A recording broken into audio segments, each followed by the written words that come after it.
காற்று, ஆகாயம். இப்படிதான் கொடுக்கப்பட்டிருக்கு. இவர் டிரா பண்ணியிருக்கிறது எப்படி டிரா பண்ணியிருக்காரு பாருங்க.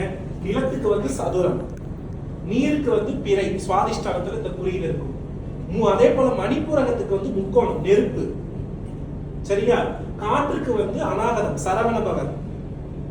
சரியா? அடுத்த ஆகாயத்துக்கு ஓம், ஓம் எனும் பிரணவம்.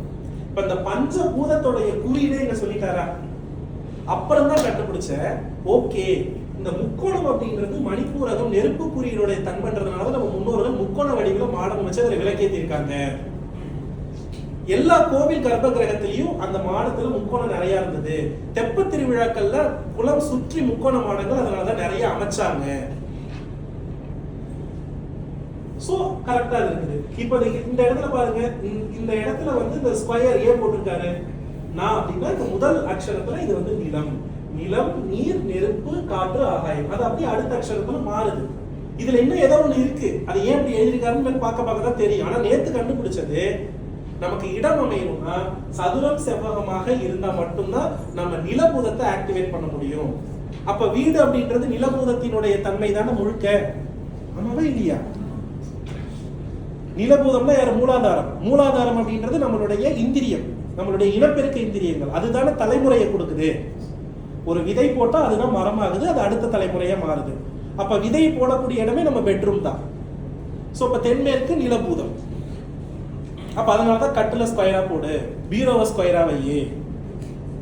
அம்மிக்கல் வந்து ஒரு பிரதானமான விஷயம். அப்ப ஒரு வீட்டுல இந்த சதுரமான பொருள் ஒவ்வொன்றுக்கும் ஒரு எனர்ஜி இருக்கு. அப்ப சதுரம் இல்லாத எந்த பொருளுமே இருக்கக்கூடாது.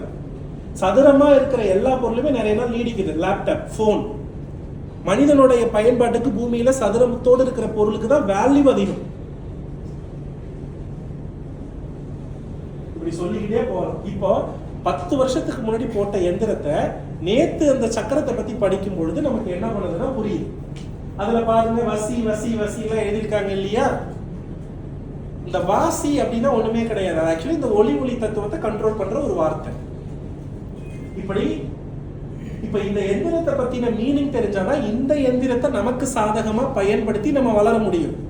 இது என்னன்னே மீனிங் தெரியாம நீங்க வேணுமென வாங்கி வந்து வச்சா முடியாது. இப்ப காலையில இதுக்கப்புறம் அரசமர விநாயகர் கிட்ட போய் நம்ம சக்சஸ் பண்ணணும்னா தோப்பு காரணம் போடாம இவர்கிட்ட எவ்வளவு வேண்டாலும் வேஸ்ட்னு இன்னைக்கு புரிஞ்சிருச்சு இல்ல? இத்தனை நாளா புரியலையே. புரியுறதா? இப்படி எல்லா விஷயத்திலையுமே அது ஏன் எதற்குன்னு தெரியாம எந்த வழிபாடு செய்தாலும் வேஸ்ட்.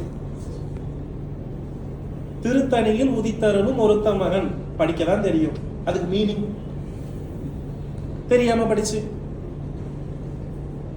யோசிச்சு பாருங்க. அப்ப நான் இத்தனை நாள் படிச்சேன், இவ்வளவு படிச்சேன், அதுக்கு நீங்க முருகா சரணம் அப்படின்னா அதுக்கு மீனிங் ஓரளவுக்கு தெரியும்னு நினைக்கிறேன். உன் காலடியில விழுந்துடுறப்பா, இது நமக்கு முருகா உன்னை காப்பாத்துன்னும் போது அதோடைய உண்மையான அர்த்தமும் வரியும் நமக்கு தெரியறதுனாலதான் அந்த வார்த்தை வரும்போது கண்ணீர் சேர்ந்து வருது. இது புரிஞ்சிருக்கிறதுனால வருது. புரியாததை எத்தனை முறை படிச்சாலும் ஒரு கண்ணீர் வராது. நீங்க இறைவன் கிட்ட எந்த ஒரு ஸ்லோகத்தை படிக்கும் பொழுது மனதார உணர்ந்து அதுல திரண்டு சொல்லும் போது அதுல கண்ணீர் வரும். ஆபத்தான நேரத்துல காக்க காக்க கனகவியல் காக்கனா காக்கனா காப்பாத்துறதுன்னு தெரியும் போதுதான் கண்ணீர் வரும். காக்கனா காப்பாத்துறதுன்ற வார்த்தையே தெரியாம இருந்து நீங்க காக்க காக்கன்னு சொன்னா ஒண்ணுமே புரியாது. இப்படி எல்லாத்தையுமே அதை உணர்ந்து சொல்லணும். அப்ப அந்த சௌந்தரிய லகரியில அந்த குறியீடு ஏன் போட்டிருந்தாங்க? இப்ப நான் அந்த பஞ்சபூத வடிவங்கள்லாம் சொல்றேன்ல, இந்த சௌந்தரிய லகரியில 100 பாட்டி நீங்க எடுங்க. இந்த 100 பாடல்களும் இந்த 5 எந்திரங்களை அப்படியே பின்னி பிணைஞ்சதான் அப்படியே இருக்கு. அதுல கொடுத்திருக்கிற பீஜங்கள் தான் வேற வேற. பீஜம்னு போனா அது இன்னும் போய்கிட்டே இருக்கு. சோ இப்படி வந்து ஒவ்வொரு விஷயத்தையும் நம்மளால சொல்லிட்டு போயிட்டே இருக்கலாம். ஆனா இதெல்லாம் படிக்கணும்னா நமக்கு 100 வயசு பத்தாது போல. அதனாலதான் எல்லாம் 1000 வருஷம் 2000 வருஷம் நம்ம யோகிகள் வாழ்ந்திருக்காங்க போல. ஒண்ணு பார்க்கறதுக்கே நமக்கு இவ்வளவு ஆச்சரியமா இருக்குல்ல, எல்லாத்தையுமே மறந்துடும். அதனால நீங்க ஏன் இப்ப சதுரமா இடம் வாங்கணும்னு புரியுதா? ஏன் சதுரமா வீடு கட்டணும்னு இப்ப புரியுதா? எந்த வீடு சதுரமா இல்லையோ, எந்த இடம் சதுரமா இல்லையோ, எந்த ரூம் சதுரமா இல்லையோ, எந்த வீட்டுல சதுர பொருள் இல்லையோ அந்த வீட்டில் நிலபூதம் அடி வாங்கும். நிலபூதம் அடி வாங்கினா எல்லாம் அடி வாங்கும். மூலாதாரமே அவுட். மூலாதாரமே என்ன? அவுட். அதுக்கப்புறம் தான் எல்லாமே யோசிச்சேன். இப்போ மூலாதார சக்கரம், அப்போ விநாயகருக்கும் மூலாதாரத்துக்கும் ஏதோ தொடர்பு இருக்குப்பா. ஆமாம், அவர் தான் அங்கே இருக்குன்னு சொல்கிறாங்க. கரெக்டாக. அதனால தான் மூஷிகம், அது மண்ணுக்குள்ளே இருக்குது, மண்ணுடைய தத்துவம். விநாயகரை மஞ்சள் பிடிச்சி வைக்கிறோம், மண்ணாக்குறோம், எல்லாமே மண் பேஸ் பண்ணி தான் இருக்குது. இப்படி வந்து ஒவ்வொன்றுக்கும் ஒவ்வொன்றும் நம்ம கண்டுபிடிச்சிட்டே போகலாம். அப்படி பார்த்தா இப்போ சொல்லுங்க, நம்ம வீட்டில் லக்ஷ்மியோட நிறுத்திக்கிட்டு மற்றது எல்லாத்தையுமே வெளியில் போய் தானே பிடிச்சாகணும். S R no? இப்போ இதெல்லாம் நம்ம கண்டுபிடிச்சி எல்லா தெய்வத்தையும் பார்த்தோம்னா எல்லா தெய்வத்தையும் நம்ம டெய்லி ஃபாலோ பண்ண முடியாது. அப்போ நம்ம ஃபாலோ பண்ண வேண்டிய இடமே எங்கே இருக்குது? டெம்பிள் தான். 48 நாள் உங்கள் பிரச்சனைக்கு சொல்யூஷன் பண்ண முடியும்.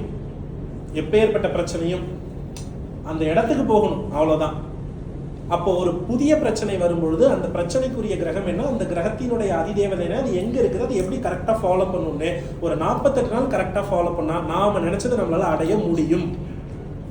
ஆனால் 48 நாள் ஃபாலோ பண்ண முடியாது. அதுதான் இப்போ நம்ம சொல்கிற கம்ப்ளைண்ட். இப்போ இதை ஒவ்வொன்றுமே நம்ம வீட்டில் ஃபாலோ பண்ணிட்டு இருக்க முடியாது. ஏன்னா வீட்டில் நீங்கள் வந்து கேது வந்து உதாரணமாக எடுத்துப்போமே, நோய்கள் அப்படின்றது தூக்கமின்மையின் பெயர் நோய். ஒருத்தருக்கு யாரும் தூங்கலையோ அவங்களுக்கு நோய் கன்ஃபார்ம். இது வந்து சகசிராரம் தொடர்புடையது. இப்போ சகசிராரம் வந்து நல்லா வேலை செய்யணும்னா கேது பகவானுடைய பிளஸ்ஸிங் நமக்கு தேவை. ஸோ இப்போ கேதுவுக்கு வந்து பிரயாச்சித்தம் என்னன்னா தலைகீழ நிற்கிறது. குரங்கு அடிக்கடி தலைகீழ நிற்க பார்த்துருக்கீங்களா? இப்போ இதுக்கு வேறு வழி என்ன அப்படின்னா மூலிகை. ஆனால் உண்மையாக சொல்லணும்னா வீட்டில் வந்து நிறைய மூலிகை வளர்க்கக்கூடாது. வீட்டில் நிறைய மூலிகை வளர்ந்தா நேரடியாக சகசிராரம் வந்து எப்போதுமே க்ளோஸ்டாக இருக்காது, ஓப்பனாகவே இருக்கும். ஸோ மெட்டீரியல் லைஃப் என்ன ஆகிடும்னா அப்படியே டவுன் ஆகிடும். நீங்கள் வேணால் பாருங்கள், யாராவது ஒரு வீட்டில் வீடை சுற்றி பார்த்தாலே ஃபுல்லாக மூலிகையாக தான் வச்சுருக்காங்க அப்படின்னு நீங்கள் யார் வச்சுருக்காங்கன்னு நீங்கள் கவனித்து பாருங்கள். அந்த வீட்டில் மெட்டீரியல் லைஃப் இருக்காது. ஹஸ்பண்ட் ஒய்ஃப் கனெக்ட் ஆக மாட்டாங்க, பிள்ளைங்க நல்லா படிச்சிருக்கும், நாலேஜ் எல்லாம் சூப்பராக இருக்கும். நம்ம நார்மலாக இந்த பூமியோட எர்த் லைஃப் இருக்குல்ல, அது அவங்களுக்கு நல்லாவே ஒர்க் ஆகாது. அப்போ இதை நம்ம என்ன பண்ணோம்னா, கேது எங்க இருக்காருன்னா சித்த வைத்தியர்கிட்ட இருக்காரு, மூலிகை தோட்டத்துல தான் இருக்காரு. அவருக்குன்னு ஒரு இடம் இருக்கு. அந்த இடத்துக்கு போய் அந்த கிரகத்தை நம்ம ஆக்டிவேட் பண்ணிட்டு வீட்டுல நமக்கு வந்து சுக்கிரன் மட்டும் தான் பேலன்ஸ்டா இருக்கணும். இங்க அதை நம்ம அனுபவிச்சு முடிச்சுக்கணும். நம்ம எல்லாத்தையுமே வீட்டிலேயே கொண்டு வந்து வீட்டிலேயே சொல்லுங்கன்னா ஒன்றும் நடக்கும். அதனால எதையுமே புரிஞ்சு செயல்படுங்க. சூரிய பகவானை கரெக்டாக ப்ரேயர் பண்ணுங்க, எல்லாம் நல்லா. ஓகேவா? தேங்க்யூ, நன்றி.